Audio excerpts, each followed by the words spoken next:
Penampakan rudal nuklir yang dapat mengancam negara manapun baru saja ditunjukkan. Rudal nuklir hypersonic Zikron 7000 MPH disebut-sebut mampu menghancurkan London dalam waktu 5 menit saja. Dalam video, rudal nuklir Rusia itu ditampilkan dengan teramat jelas lengkap bagan-bagan dari senjata berbahaya. Hal ini disebutkan The Sun menunjukkan bahwa Presiden Rusia Vladimir Putin mampu meluncurkan serangan nuklir hypersonic ke negara-negara barat. Bahkan Putin mengancam dan memperingatkan negara-negara barat agar tak ikut campur dalam serangan Rusia ke Ukraina yang nantinya akan disusul dengan konsekuensi. Kekhawatiran internasional makin menjadi akan terjadinya Perang Dunia Ketiga. Pasalnya, konflik yang semakin memanas bisa saja memicu Presiden Putin memerintahkan pasukan nuklirnya bersiaga penuh.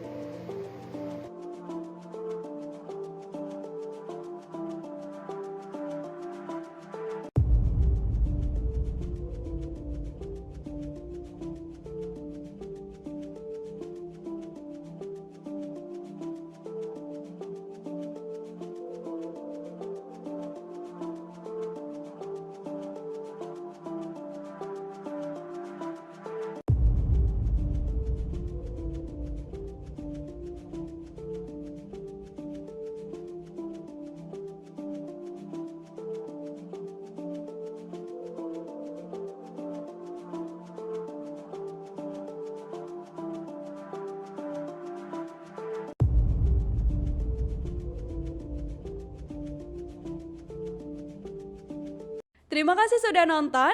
Jangan lupa like, subscribe, dan share ya.